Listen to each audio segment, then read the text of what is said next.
Hello my lovelies. I am going to make an impromptu video. A couple of people have requested this. As you've probably been able to tell from the last couple of videos, I'm going through a bit of an eyeshadow palette phase, and there have been several requests about how I've been doing my eye makeup in the last couple of videos, as well as the eyeshadow palettes that I have been using. So I'm just going to quickly show you. I'm a hot mess at the moment just because I got out of work, and this is my after work hair and makeup face and stuff, so I'm just going to very quickly remove it and then show you what I do before recording some of those videos with the really vibrant eye makeup. So I'm gonna take off my scarf.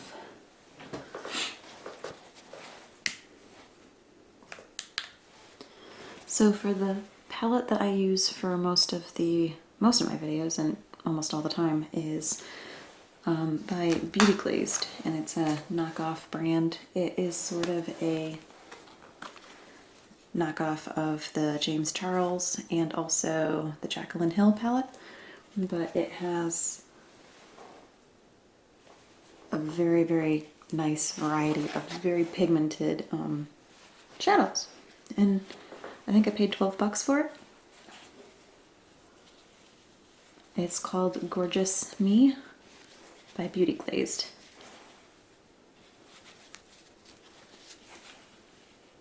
I bought it off of AliExpress. So I get like most of my makeup. There's another brand that I've really started liking called UCANBE, and it's again a knockoff. They capitalize a lot on knockoffs. Like they have the Huda knockoff for the Twilight palette, or Twilight Dusk, or maybe it was Dusk. I don't actually know what the original palette was called, but it is also very, very good. They make a knockoff of the Shape Tape by Tarte as well, which is really nice. So typically when I am planning to do any kind of really elaborate makeup, these little things where you put them under your eye to prevent the fallout from getting on your cheek, these will save your entire face. So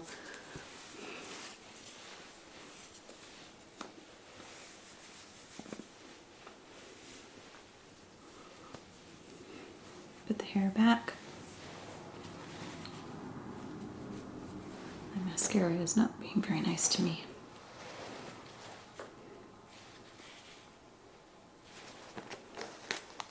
And I usually cut these in half. These are, again, knockoffs. I got these off of Amazon. There were like 30 of them for $7 or $8, but they're double-sided adhesive. These are really, really sticky. You don't want to stick them to your bare skin, so if you do that a couple of times, get it so that it's not nearly as tacky. It will not hurt nearly as bad when you're pulling it off. But I like to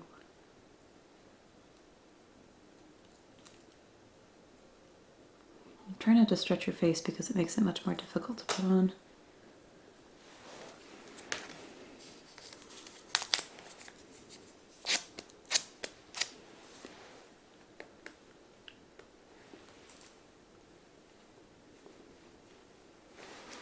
Oh, this is so gorgeous.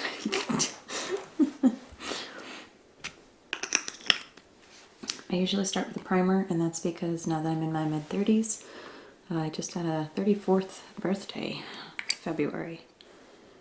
I'm starting to get the purple veins that you can see at the top of the eyelids, so I use something like a colored primer, and that works kind of like a concealer to make the skin tacky, and it makes the shadows stick much better to it, but it also kind of makes those veins and the dark circles and stuff a little bit less obvious. Oop, my hairband.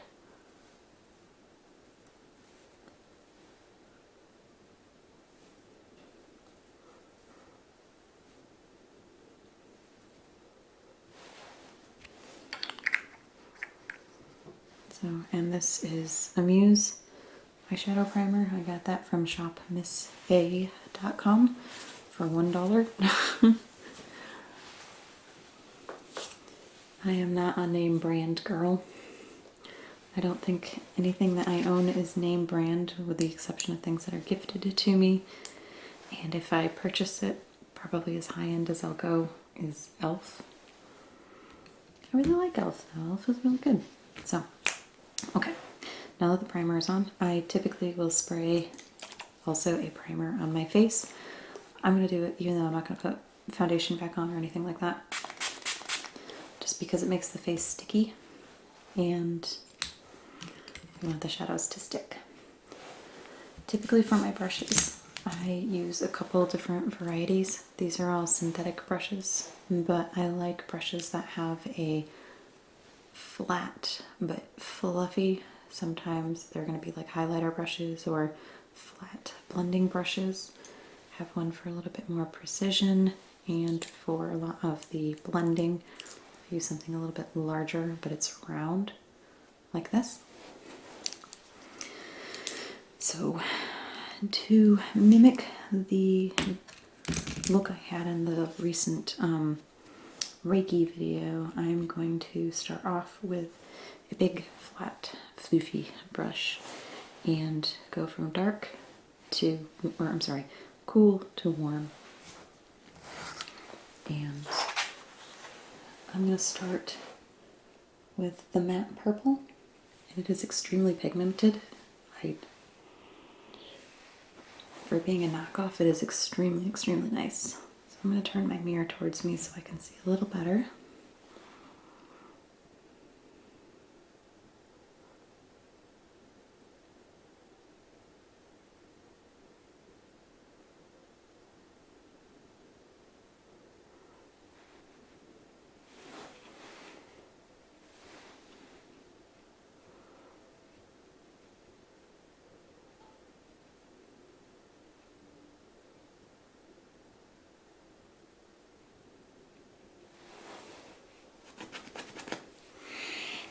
I'm going to go to something a little bit more warm with the brighter, and this is a semi-matte. It has just a little bit of shimmer to it, but it's not nearly as pigmented as a matte color would be.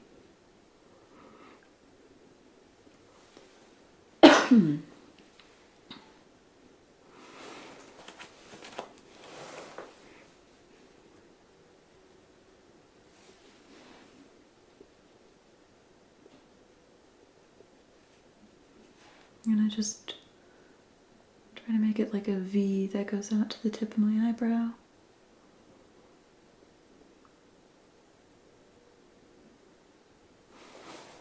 So it's a nice sharp V.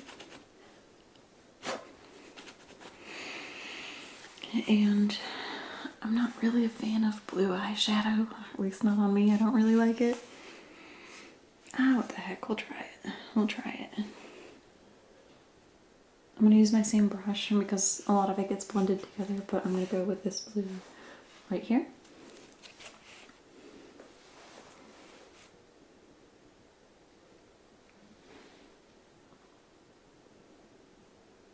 I don't know why I don't really like blue. I think it always reminds me of like 80s. And I don't know, I would prefer to go right into green. So I'm going into the green.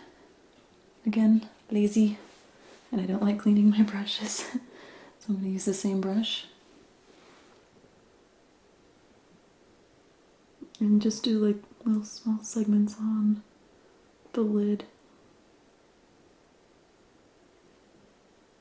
And one of the reasons why I kind of like the flat brushes like this is because it allows you to use the pointy end or use the flat end to cover a lot of area, or if you want to be a little bit more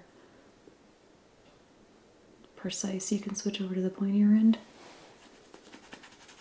I might use a new brush for the yellow, just because it's clean.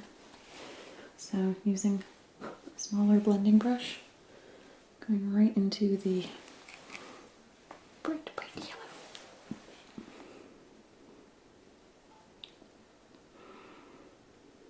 And just kind of packing it in. So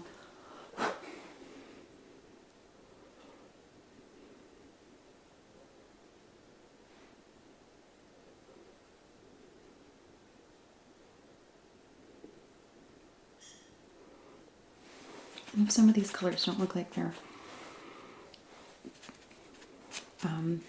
as pigmented as you would want them to be, just go over and pack it in.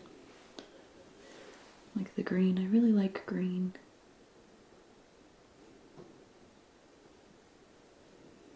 So maybe we'll just drag it around a little bit more.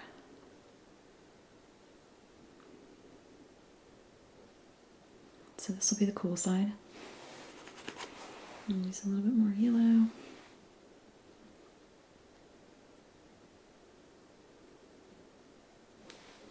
I can see I'm starting to get some fallout here, so typically what I would do is I would take some makeup remover and clear that out and put some concealer down and then cover it back up.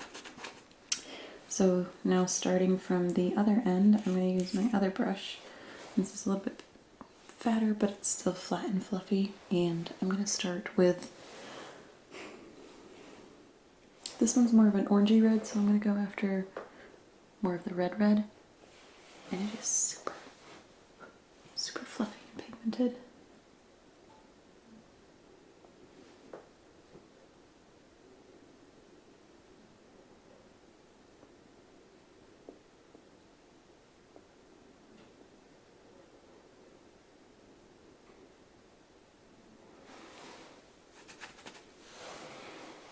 And then go into an orange. This palette doesn't really have that much of an orange, but this is probably the closest that I'm going to get to it, so I'm going to just dig into that.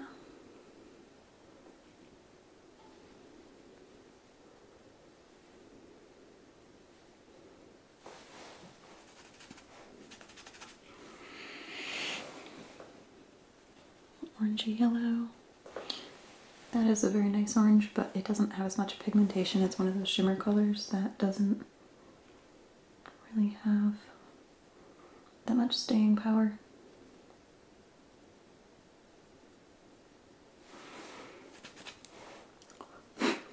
There's some fallout. We'll worry about that later. So I'm going to take a little bit more of the bright yellow and just use that as a little bit more of a middleman to flare out the red.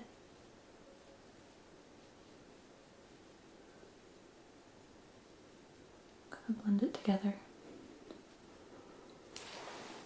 That's pretty much it.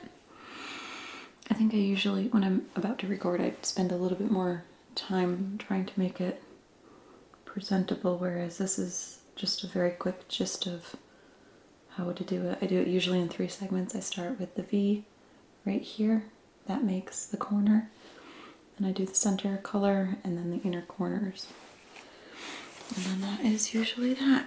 And afterwards, once you get the 3 colors down, use something like a middleman color, like a yellow, and go along the eyebrow, or at least that's what I like to do.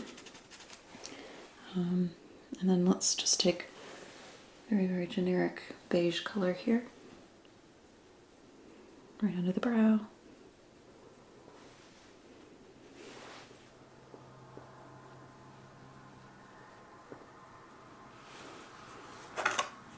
Not that. Well, no, that's not that actually. Then I take a smaller brush, something that is a little bit more of a, I don't really know what this is, but this is probably my under eye brush. And for my under eye on the cool colors, I'm going to use green. I like green, but with a little bit more precision.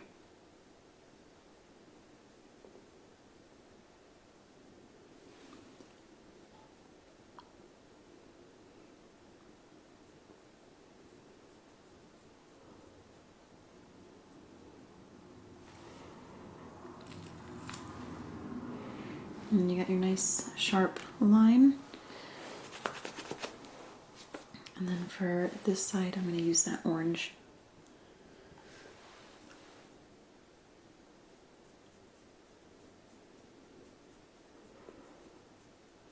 Now sometimes I might also say, well, this is the orange corner here, and then the inner corner go with a different color like the yellow.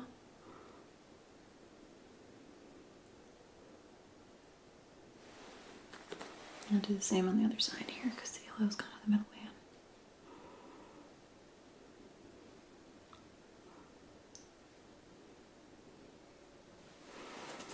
And that's that.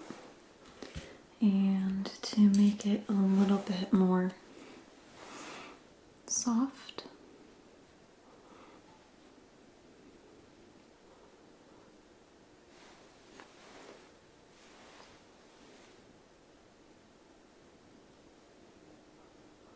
feather it out just a little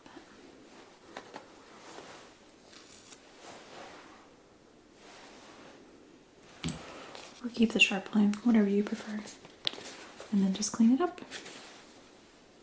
I didn't do it in my last video, but for this video I'm going to do it just because I, for the longest time, struggled with doing the wing eyeliner, so I eventually think I found a method that I can do relatively predictably that works pretty good, so I'll give you a show of how I usually do that. I normally look straight on into the mirror and without making any kind of facial expressions so that your eyes are stretched or anything. I just make a dot where I want the end of the wing to be, or approximate. So there. I'm going to turn my mirror around. And then from that dot, going straight towards where the eye curls. Watch me mess it up.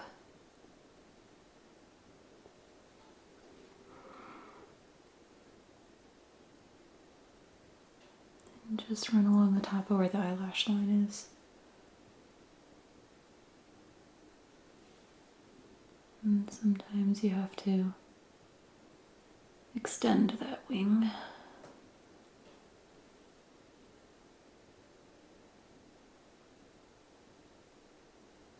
It's not an exact science, for sure.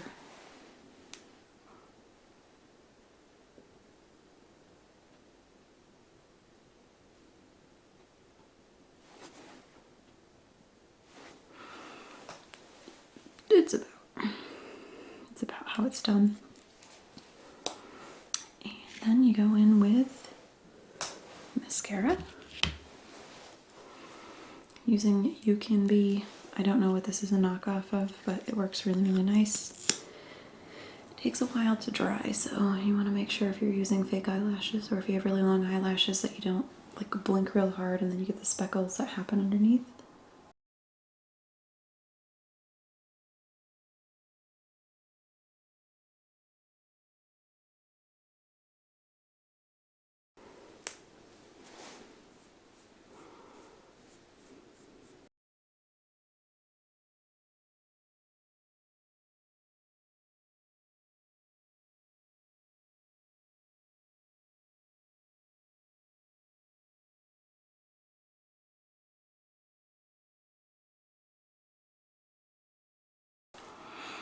And that's the gist of how I do my eye makeup for those flashy roleplays. I admittedly probably take a little bit more time so that it's not so all over the place, but it's not a complicated, at least I don't feel like it's a complicated arrangement either, but that's that. And then you spray your face with your fixer.